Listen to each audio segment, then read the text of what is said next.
Are we good to go? We're good to go. Can everybody hear me? Seems like it. Good morning. My name is Mario, and today we're going to talk about an interesting topic that I decided to call copy and pest. And now you might ask yourselves, what is that? What might that actually be? Before we have a look at what that really is, let me introduce myself real quick. My name is Mario. I'm a researcher and a postdoc at the University in Bochum. And I wrote my PhD thesis about client-side security, meaning browser security, cross-site scripting, and those things. So whenever you see an alert box popping up, that was probably me. I also created a company that is located in Berlin. We do penetration tests, consulting, and we're, of course, simply the best company in the world. I wrote some papers, wrote some books, did some talks in the past, and tweet then and when, and maintain a bunch of security-related projects. For example, the HTML5 security cheat sheet and the DOM Purify project, which is supposed to be a client-side only XSS filter, and I think it's working quite well. I tweeted a bit, and if you have any questions after the talk or you want to reach out to me, you can just send me an email address. Now, the topic that we're going to be covering today, I hope, is fairly novel. At least I perceived it as a novel attack vector, and it's something that is a little bit weird. And it also requires a little bit of user interaction, but the user interaction that is being required kind of doesn't imply that there could be any security consequences. The attack also has a logo, which is extremely important. And that's the logo, thanks Ange. And it pretty much expresses perfectly what's happening here, because we take a piece of paper, and this piece of paper looks empty, and then we make a copy of it, and after having a look at the copy, we realize that there's something bad on there, which is a bug. Now, to be able to kind of explain to you what this whole thing is about, I decided to put the demo that I usually do at the end of the talk at the very beginning of the talk. Now let's think ourselves in the following situation. We have a user, and that user wishes to compose an email message and send it to another person. And during the process of composing this email message, the user decides to open Word or some Office software, copy something from out of there, and throw it into the editor, so it would become part of the email. Now let's have a look what happens here. Here is OpenOffice, or actually LibreOffice in the newest version, so there's no legacy versions involved. And here is Gmail. I'm not sure if you know it, it's like one tool that you can use to answer emails in the browser, which is absurd, but people use it. And we want to write a message. So we click on Compose, and then naturally the Compose window opens. They were like, yeah, we wanted to copy this one thing from this one document into this email because the boss said so, or it makes sense, or whatever. So we type something here. We say, hello. So now we select this. We do Control-C. We copy this. We go back to Gmail. And we want to put it in here. And we do Control-V. And oops, that's bad. It's like, where does it come from? And how is that even possible? Because that is kind of not making any sense, right? And it doesn't make any sense. So the question is, what did we just see? Like, what kind of sorcery was happening here? Like, where we have an Office software, or we have Gmail, and then an XSS after pasting something like that is crazy. That is witchery. We, of course, want to find out about the technical background. We want to learn what happened here. And why did it happen? And what is the underlying technology that we can do something like this? And how is it possible that we meld two things together that are seemingly unrelated, like an Office software where we copy something from, and a browser where we paste in too? And what kind of thing is this? Obviously, we're scripting here, so it's kind of cross-site scriptish, but we don't really have sites that script each other, so we can't call it XSS. Maybe we can call it cross-application scripting or something like this. And how is it possible at all? So to understand how this is possible, we have to have a look at a very specific part of our operating system, or rather, to be more precise, of the window manager of the operating system that we're using. Because this is where the magic is. Oops. Everybody still alive? Yes.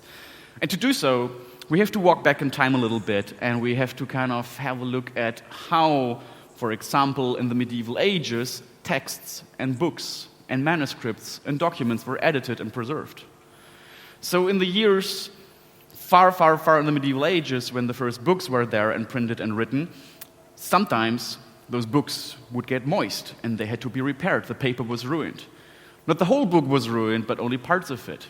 So people came and used a scissor or a blade and extracted parts from the existing book and created a collage that would be the new book, to preserve the old work. And they used it by cutting something and then pasting it into the new thing. So we're talking about cut and paste. And even today, there are scissors involved. If you're working in the media industry, you will see that there's a lot of analog technology still around. And then you cut things and you paste them somewhere else. And this is, of course, quite useful. And of course, in computers, this technique and basically this behavior was adopted. This is Apple's Lisa, and this is one of the first computers actually actively supporting something like cut and paste or even copy and paste. So you can copy something, then you had it in some temporary storage, then you paste it into something else, and you could use it. But of course, it's just text. But however, this computer was the first one that actively called it the clipboard. And with clipboard, I'm referring to the location where this data is being stored. Because you cut something, it's got to be somewhere for some time, and then it's got to be fetched from there and used somewhere else when you paste.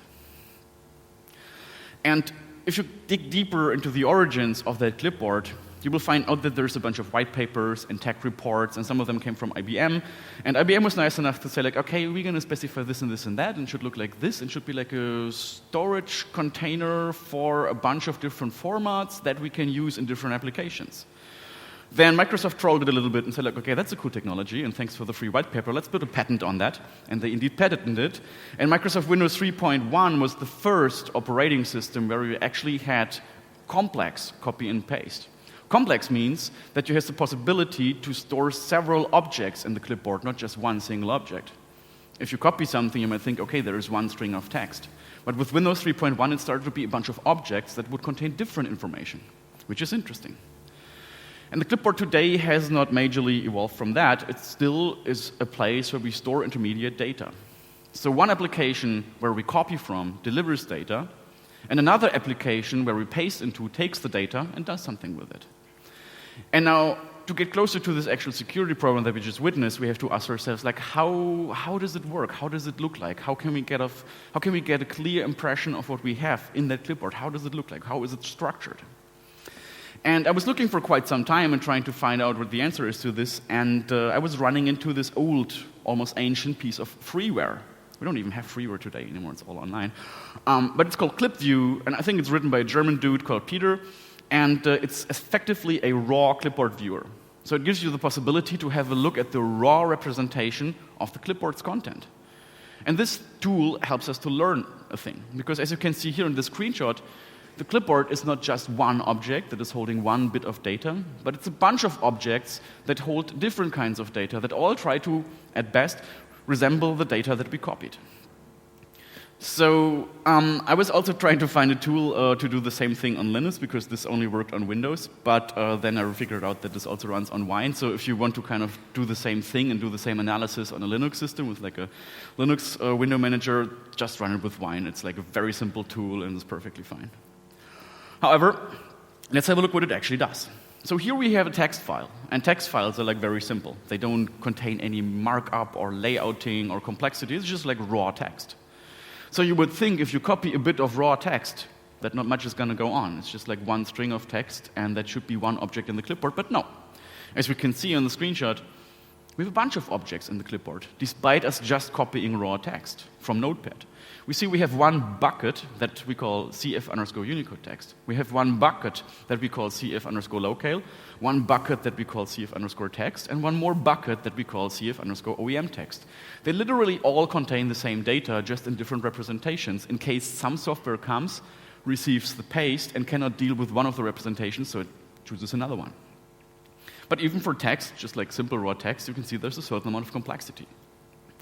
Then you go ahead and, for example, open a Word file with Word 2013, and you copy something from there. And then you have a look at the clipboard, and you realize, oh, this is fairly complex. There's a lot of stuff in here. We have like a data object, object descriptor, rich text format, I love rich text format, HTML format, text, Unicode text, enhanced metafile picked, embed source, native, owner link, and so on, and so on, and so on. So copying something from the Notepad, 4 buckets are being created. Copying something from Word, almost 20 buckets are being created, all containing different data with the same information, just in different representations. And one of them is already highlighted. I hope you can see it on the screen. And it's the interesting one, at least for my case, and that says HTML format. So that seems to mean that the software where I am copying from is creating different representations of the data that I am copying and creates different formats. And one of those formats is something that the browser can understand. So then the browser would come and would say, okay, I'll just take this one, this particular bucket, because I understand this, and the other ones I don't understand, so I don't choose them.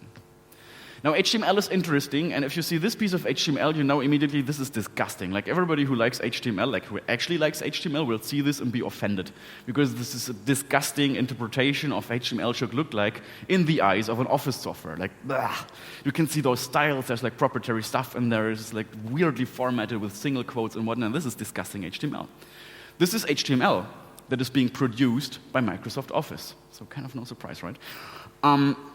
And you can also see that fragments of the text that we composed in Microsoft Office are still in that HTML. Of course they are. It says Justin here, and you are my hero, and please follow me on Twitter, and so on. It's all still there. So we have a connection between what we write in Office and what arrives in the HTML. Maybe we can do more out of that. But to recapitulate real quick how it works, it's essentially very, very simple. You copy from an application. The application decides on its own what kind of buckets it creates in the clipboard. It creates those buckets with different representations of the data that you copied. And then a different application, be it also Word, be it a browser, be it Microsoft Paint, whatever it could be, then decides which one of the buckets to take. Does it understand HTML? Gonna take the HTML bucket. Does it understand rich text format? Gonna take the RTF bucket, and so on and so on. And that is okay. That is quite interesting, and it's not even a negotiation process, just like, hey, let's pick the right one that I understand, I'm gonna be good with that. You can, for example, also copy files, and then you see what the representation is. You get like file handles and pointers to the file system and whatnot, and you copy a lot of things. You can copy sound waves from a sound editor, bitmaps, complex data structures. The application always decides what kind of buckets to create, and maybe the other application where you paste into finds a bucket that it likes, understands, and then deals with that. Now, let's talk about security, because that's kind of why we're here. Clipboard attacks or copy and paste supported attacks are not new. I still remember the old days when there was like the security forums and the web security forums or the Linux forums, and someone would say like, I don't know how to kind of connect my second monitor to my computer in Linux. It always produces errors. And someone says like, oh, you just have to do this one thing. Look, here's the code. Just log in as root and put it in the console. And then you would copy that code from that forum and put it in the console, and then there was text in there with font size 0, and then you're a pound. So that is not new. But what is new is that we can actually seemingly create cross-site scripting, and maybe even more, by copying data between applications, completely different applications. Now, how can we do that? And how does it work? That's what we want to find out. Well, the first thing we have to do is look for correspondences. That means we create a file. In this particular case, in LibreOffice, we create an ODT file, and we put some text in there. And then we save this thing, we format the text nicely, save again, and then we have a look at what's happening. I wrote a little tool that is online. You can find it at html5sec.org/copy and paste, and it gives you information about the resulting HTML. So you can quickly copy something from somewhere, paste it in there, and then you get more information about how the HTML looks like. And as you can see, the HTML that OpenOffice is producing, or LibreOffice is producing, is not particularly nicer than the crap that Microsoft was producing. So all those Office softwares seem to have their interpretations of how HTML should look like, and you can see that a lot of proprietary stuff is in there. It's not really HTML, just HTML-ish. But you can also see that we have interesting correspondences here, because we see here a string inside CSS. And the string is describing a font name. And that is exactly the font that we have been choosing here. So those correspond. We put a font into the document, we define which kind of font it is, then we copy this thing, we put it into the browser, and we see the font name again. So that is interesting. A, we have correspondency. B, we have a string, and strings are cool. We even see 3 fonts, because there is localization happening. If your office is running in Europe, your default font would be Liberation Song. If it's running in China or in Asian countries, it would be Wenquan Yi Micro Hai. If it's running in Indian countries and surrounding areas, it's using Lohit Hindi, which is quite interesting because even if you're not there, the local fonts are still there, but you're never going to see them in the Office document because they just wait for you to have the right locale. So you kind of have something that is hidden, but still makes it across the copy and paste interaction. So now we need to find out, does it really correspond? And yes, it does. And now the question is, if it corresponds, can we modify the file directly and get more correspondence, have more impact on what is actually arriving in the clipboard and then arriving in the pasted application? Maybe we can. And it's seemingly simple for Office files, because Office files are nothing else but zip files. So you just rename it to zip, and you have a look at the thing, and it opens, and you see a folder structure. In this folder structure, you see a bunch of files, and one of those files looks attractive because it's called styles.xml. And you would assume that in the styles.xml you will find the styles, and indeed you do. Here you will find the folder view, you double-click the styles.xml, you open it with the editor of your choice, and you get a huge bunch of XML. And again, you can see that in this XML file, inside the Office file, you find that particular font name. And you're like, that's cool. Now, if I start messing around with this and edit it manually, then save it again, put it back in the zip file, then rename the zip file back to ODT, open it with OpenOffice, then copy it, and then paste it into the browser, maybe it survives. And indeed it does. So what I was trying, I was just like basically saying, okay, we arrive in a style element. We saw this with the original markup that we copy-pasted. So let's be unfriendly and just terminate the style element. As you can see, I do this here. And then after that, let's just start a new HTML element and see if it corresponds. Here I'm using an S element, so everything afterwards should be struck. So I saved this, I re-put it in the zip file, I renamed the zip file again to ODT, I opened it in OpenOffice, I copied the thing, I pasted it into the browser, and voila, there is indeed struck text. So we can inject HTML into this thing by terminating the style that is being generated by Office, and then it appears on the page. That is pretty cool. That gives us a lot of injection potential. Now, you might think, okay, the talk is over. We know how to inject this right now. Very, very simple. Just put some JavaScript in there or some iframes and we're going to be done. But this is unfortunately not that simple, because browsers are aware of the risk of receiving something from the outside world via the clipboard, accepting it, and then putting it into the DOM. So I say, yeah, that could be anything in there. So what the browser eternally does is to sanitize this thing. So it runs through a sanitization process, and it strips out everything that is seemingly malicious, including scripts, iframes, applets, embeds, objects. This all goes out. This is not part of the clipboard anymore. All those elements have to leave. It's like, that sucks. So there's a filter. Now we have to bypass that filter. Can we do that? And of course we can, because sanitizers always have a flaw. The question is, like, how can you find the flaw? How can you spot it? If you're particularly working in the browser field, you know that you only have to take technologies that are not that well supported yet, and one of these technologies is indeed SVG. I gave a talk about SVG some years ago in this very conference, and actually that helped me, because one of the tricks I discovered back then I could reuse in this piece of research. So this is the bypass. And I think it's trivial, we don't have to explain this, or no, I think we do have to explain this. What we're doing here is we're closing the style element. And with closing the style element, we leave the string, we leave the font name, we leave the style, and we can inject new HTML.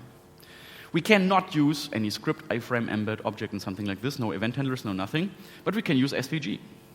We create the SVG, then we create another style element. And we have to create style element after style element. The purpose of this many style elements is to make sure that there is a panel that is overlapping everything in Gmail, because I don't want to have like a small spot where people are supposed to click on to execute the JavaScript, because I want the whole window to be infected, of course. So we have a bunch of style elements, and I wanted to put this into one style element only, but then I realized, I cannot use semicolons because there's a parser bug, and once I use semicolons, the whole thing blows up. So semicolons all of a sudden were forbidden, couldn't use them as characters. So I had to do it like this, and create one style per property that I wanted to set. And you can see I'm making it big, very big height, very big width. I'm making it opaque so no one can see it. And now comes the actual magic. As mentioned, no scripts, no iframes, no nothing that is seemingly dangerous. But what we can do is use a not so well-known feature in SVG that is called animation. We can animate ourselves a link into being dangerous. That means that in the original state, the link is not dangerous. And here we have that link. We can see it has an X-link href, and the href is pointing to question mark. Not dangerous, doesn't hurt. But then we put a circle into that link, so we have like a visual graphic element, and we put an animate element into that link. And we say, hey, I want this link to be animated after some time, ideally 0 seconds, and the element and the attribute that I want to animate is the X-link href. You might ask yourselves why X-link href has to be animatable, but it is, and that is cool. So we animate this starting with second 0 from a JavaScript URI to an ampersand. And the funny thing is that in XML, in SVG's XML, you cannot really use ampersand. But the parser doesn't realize that in time. So what the parser does is it sees like, we want to have an animation, and we want to animate the link to ampersand. Then it sees like, I cannot do this, it's an ampersand, I cannot really do this in XML, I have to escape it. Then it throws an error, and then it animates the link back to the original state that technically never was there before, and it sets it to the from attribute. So this is how we trick the sanitizer, by just like having a harmless state in the beginning, causing an error in the animation, and then forcing the browser to go back to the state that we technically never had, but this is then adopted. So then the link has a new href, and that is a JavaScript URI that is alerting document domain, or document cookie, or doing whatever you want to. So then, of course, we have to escape the whole thing, because we are inside XML. We have to take this whole bunch of code and inject it into the styles XML. Then we have to save the whole thing, and then we copy it, and then we paste it into the browser, and this is the result. This is actual code from Gmail. So you can see we have like a break here. We have a div here that says content editable false, so links turn out to be clickable. We see the battery of style elements we have here. We have the link that has a harmless href. We see the animation, the ampersand, the from value, and then it works. And it works in Firefox and in Chrome. So interestingly, and I don't really know why, both browsers and both sanitizers have been bypassed with the same vector. That was quite nice and saved me a lot of time. So to see this again step by step, what we did was creating an OpenOffice document, renaming it from OTT to zip. We opened this as a zip, opened the styles XML, messed around with the styles, changed the font names, saved it, recompressed it, recalled it from zip to OTT, opened this in OpenOffice, wrote something, copy this, paste this, and then we have XSS. It's a bit complicated, but eventually you get there. And I was like, okay, that is interesting, but it's kind of a niche attack, because it's just like only 2 browsers and only 1 software, and let's see if we can extend this to more software. And I had a look at PDFs. And of course, you can do the very same thing. However, it's different, because PDFs, as we all know, are not zip files. So you cannot just like go into this thing. You have to use a text editor or a hex editor and actually attack this thing. So what I did was, again, open the PDF and have a look for font names, because this is where you want to find yourself, because font names are strings and those you can manipulate. And indeed, I found them. And here we have one example. We see double quote, language, Visual Basic script, on-click alert +1. Why does it look so weird? Why did I have to use Visual Basic script? Well, there is a constraint. In PDFs, a font name can contain all sorts of characters, but it cannot contain parentheses. So I couldn't execute anything, and I had to rely on Visual Basic script to use code execution that does not require parentheses. So that was just a little trick. Luckily, it's future safe, because in the new JavaScript version, ECMAScript 6, you can also use backticks to execute functions, and backticks are allowed for font names. Only parentheses is forbidden, not sure why. So again, we have the same scenario. We create a benign PDF. We open it with the hex editor, we find the font names, we mess with the font names, we save the whole thing, make sure that everything's in line, test the PDF if it still looks the same. It does look the same. We copy something from there, paste it somewhere else in IE or in any other browser, and we have the alert. So we can also infect PDFs with this JavaScriptish magic and make sure that whenever someone copies and then pastes something, then this person will be infected with whatever. And I then had a look at Office. And at Office was literally the same thing. So essentially, you take a Word file, be it doc or be it docx, you open it. Doc files, for example, would be openable with the hex editor, and it's like kind of this weird UTF-16 text that is in there. We enter the text that we want to inject, again with the font names. We save it, we send it around, someone does it, someone opens it, copy-paste from it, and then this person is infected. With the newer document file that Microsoft Word provides, which is docx, it's a bit easier, because then it's again zip files. So we can rename them, have a look at them. And counterintuitively, the style information in docx files will not be found in actual styles XML, but it will be found in document XML or contents XML. So it took me some time to actually find it, because they had weird file names and it didn't make any sense. And again, we can abuse parser failures, and we can abuse other interesting things that happen inside the browser that enable us to create payload that piece by piece unfolds and then executes JavaScript. Here we have payload that doesn't even make sense. And we see that we have the entity for the quotation mark, and we have a single quote. And that doesn't make sense, because we don't break anything with that, but it still worked, because in the process of converting the data inside the browser, IE had a bug that was converting this one to another double quote. I'm not really sure why, but it did so, and this is how I managed to break out. So that was quite useful. And the result, again, with Gmail is, you can see it, we have the markup here, we have that thing that we injected, we see that there's this ban, and that there were several attempts of mine to actually get something in here. Most of them failed. This one failed, this one failed, this one failed, but this one did not. So I just tried different entities, different quotes, and eventually it worked. So it was like simple fuzzing against this format, or manual fuzzing. So again, this is quite nice. Step by step, we create a doc, we put a hyperlink in that doc, we then open the doc with a hex editor, we add some HTML around that hyperlink, we make sure that we send it to content editable false so it can be clicked, we save it, we open it, we copy something, the bucket is being created, and we put it into the browser, and then it executes. And the same thing with docx, we just open it as a zip file, inject the stuff, save it again, and it's going to be fine. And the funniest part, because eventually my goal was to extend this to as many pieces of Office software and to as many browsers as possible to have like almost full coverage, was when having a look at XPS. Who here knows XPS? It's supposed to be like the PDF killer, or was supposed to be the PDF killer, but only that it never was. And it's one of Microsoft's ideas to create like document formats that have all resources that they need embedded. And I created an XPS, and I had a look at this thing, and I was like, what is this? This is not really a zip file, this is not really an archive of any sort. I can't find any font names in there, nothing corresponds, everything looked like garbage. It's like, that sucks. So I had a look at the specification of XPS and tried to find out how those XPS files are being created. And it turns out that they use a proprietary compression algorithm, and I was kind of far too lazy to learn this compression algorithm and be able to edit this manually or with a script. So I thought of a different way. And this different way was fairly easy and straightforward. Because the specification of XPS says, well, you can embed stuff. And for any font that you use in the document will be embedded as well. So, okay, fonts, that's cool. Then I'm just going to create an evil font.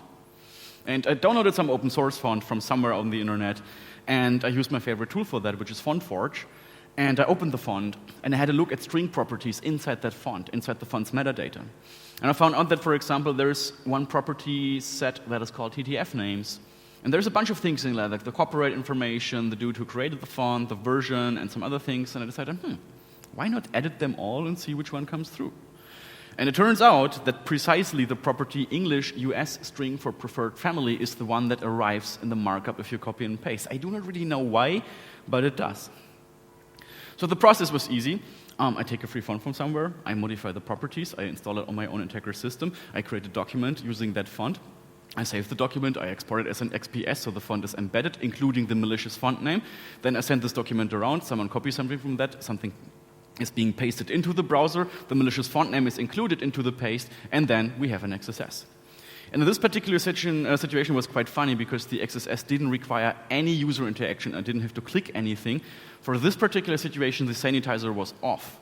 And I do not really know why, but it was off. So I could just simply use an iframe. And as you can see here, my font name involved an iframe. I was set to content editable false, so it will really execute. And that was it. Like you paste it and boom, immediately the JavaScript executes. And you can, of course, embed JavaScript of arbitrary length, which is quite nice. So we have yet another XSS, and I kind of reached the point where I said, like, okay, all Office software is affected. You can modify all Office files of whatever category, of whatever kind, fiddle around with the contents this or the other way, change some things, and make sure that you have an infected document, and inside this infected document, when someone else opens it, there is no indicator that something is wrong. You don't see the font names, you don't see anything broken, you don't get any warnings, it's just a regular Office file. You copy something from it, you paste it, and then it blows up. So we can use PDF to browser, that works, XSS. We can use doc and docx to browser, works perfectly fine. We can use XPS to browser, works, ODT to browser, and so on and so on. So literally all pieces of Office software are affected, and literally every single browser was affected. Some of them are not even more because, needless to say, I filed some tickets, and IE was working on it, Chrome is currently working on it, and Firefox was working on it and is almost done, so some fixes are already out, some are already usable. Yet, you have to update your browsers, of course, and the fixes have to be finished. Chrome is not fully done yet, but they're working on it. And I was thinking, okay, this is interesting. I personally like browser research because I like browsers and it's a great attack surface. But this might also work in other situations. And I played a little bit around and find out that, for example, in Excel, if you copy something from Excel into the browser, you can have XSS. But what happens if you copy something from the browser into Excel? How far can you go then? And I tested with Excel 2013, and they have this amazing new function, or actually it's a formula, and this formula is called web service. So with the web service formula, you can fire a request from the spreadsheet to an external web service. You get the response back, you can map the response to a table, and then you can kind of use XML and XQuery or XPath to actually go into this thing and read certain data and then keep working with them. I'm not sure if this is so useful. It sounds pretty risky to me, and I think Microsoft agrees on that being a risky formula. So whenever you use it in an Excel file and someone opens that Excel file, then there will be a warning first, and we'll say like, hey, dude, you cannot do this, or be careful because this tries to connect to an external web service. Do you really want that? And then we click yes or no. Usually no. However, if it comes from the clipboard, then there is no sanitization at all. There is no warning, there is no filters, there is no dialogues. It just requests. So that's cool. So, I mean, I felt like a little bit on crack because the idea was crazy. But what we could do is create a copy and paste intranet port scanner of some sorts. So I combined the web service function with Excel's if. I'm not sure about the current status, but I think Excel has an if, but it doesn't have an else. So the only thing you could do is just like have many, many, many, many ifs. So like, okay, if that call to that web service with the IP address this and that, and the specific port returns something, then we have an open port. If it doesn't return anything, then we don't have an open port. And it did this, and it was actually resulting in a huge formula. But if you made it invisible, copied it from somewhere, then pasted it into Excel, it was doing, I need some time, I'm calculating, I'm requesting, and then you get results from that port scan. Because eventually, after it found an open port somewhere, it would issue another web service request inside the if structure, and that would go to you, to your architecture control server, and you would see in the log files that in the intranet that particular part is open, which is quite nice. And it kind of points in the direction where you can go with this because there's many, many possibilities for exploitation. And it's not just browsers, and it's not just XSS. Then I was thinking, okay, maybe we can extend the service a little bit and remove the constraint of having a user to be forced to kind of copy something from somewhere. Maybe we can copy for that user without the user even noticing. Well, there's Flash. And Flash is an amazing technology and has almost no security problems, except for this particular one. And that means in Flash, you can fill the clipboard. And you have an API that fills the clipboard for you. And you can even define what kind of buckets are supposed to be created. And Flash allows you to create an RTF bucket, a text bucket, and an HTML bucket. And I thought, that's nice, that's exactly what I need. However, to do this in Flash without getting any warnings or any dialogues, you have to have a click. So Flash only fills the clipboard for you when you issue a click. So you need a trusted event, so you need to get the user to click, which is, I guess, not that hard. But I wanted to make it a bit more subtle, so I decided to take a Flash file and have a click handler in there, and have the click handler react to a click by filling the clipboard with arbitrary garbage and some payload. And then I took that Flash file, I embedded it in a PDF file, because PDF can, of course, embed Flash. And then I took that PDF file, and I clicked somewhere in this PDF file. I had the click, I recycled the event a little bit later, I filled the clipboard, and I had the feeling that it was really copy and pasting something, or first copying something, but what actually happened in the background was Flash filling the clipboard for me with something completely different. And then I went to the browser or to whatever location, I pasted it, and it was my payload, but not the payload that I actually believe to have copied, which is quite nice. So we used just like one single trick, and then it works. Speaking of which, all the course material, like all the talk material is on GitHub. You're going to see the link later on, so you can grab those files, you can play with them yourselves, you can optimize them if you want to, so it's all going to be available. Now the question is like, what do we do against that? Because it kind of sucks. And technically, any document that we ever owned could be infected with this already. We wouldn't even know because those things would be happening invisibly. And for the browser world, I decided to experiment a little bit and write a browser extension. And I used my own project, DOM Purify, which is an XSS sanitizer, as mentioned, and I connected it inside the browser extension with paste events and tried to sanitize everything before it's actually getting pasted. But I'm a really bad developer, and that software is so crappy that I can only recommend to never use it at all. It's just a kind of proof of concept, if at all. And I used to demo this during the last times when I gave this talk, and it always worked at home, but it never worked on the conference. So I was like, okay, no demo, I'm just going to embarrass myself. But I can at least show you the code or the approach that I chose here. It was basically waiting for the load event, then starting to run the extension code, creating a virtual clipboard, which is essentially nothing else but an element, namely a text area, listening for paste events that are happening on the entire page, then redirecting those paste events into the text area, then taking the value from the text area, pumping it through DOM Purify, sanitizing it, and then issuing the actual event. Of course, that is complete nonsense, and no one should ever use that, but it gave me at least the impression that there can be some defense that you can install in browsers. Lastly, you do have to work for the browser vendors to fix this, because the Office people cannot. That's not their job. I mean, they do produce faulty HTML, but I don't see them ever fixing this. So primarily, the browser vendors have to fix their clipboard sanitizers and make things right again. And I mean, this is just like a small piece of the entire cake, because I believe you can do more things with that, and depending on what kind of application you're copying from, and what kind of application you're pasting into, anything could happen. Like, there is no limits. I mean, I have no idea how Office software reacts. I was trying a little bit to kind of get macros back into Excel without any dialogues and stuff like this, but failed. But I'm no Office expert, obviously. And I stuck with the browser research. But I think if you have a look at this, and if you put some brains into that, then you can find amazing things depending on what kind of software that's being used. So I heavily encourage everybody here to have a look at this thing if you find this interesting, because I'm pretty sure that there's a lot of OJ.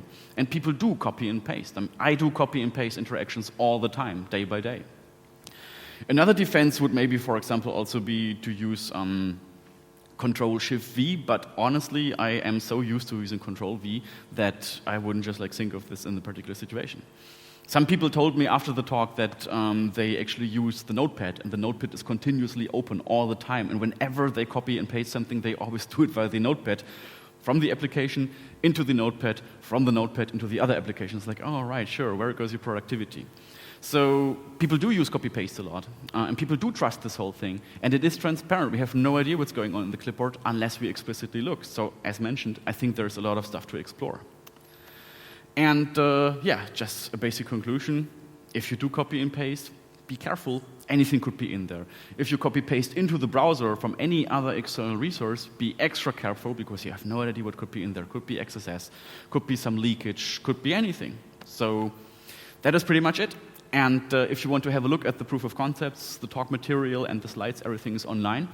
Just Google for the talk title, and you will find the slides. And on the slides, you will find a link, and that brings you directly to GitHub, and there you have all the files to play with, all the PDFs, all the docs, all the doc access, the Excel file, the port scan, and the Flash.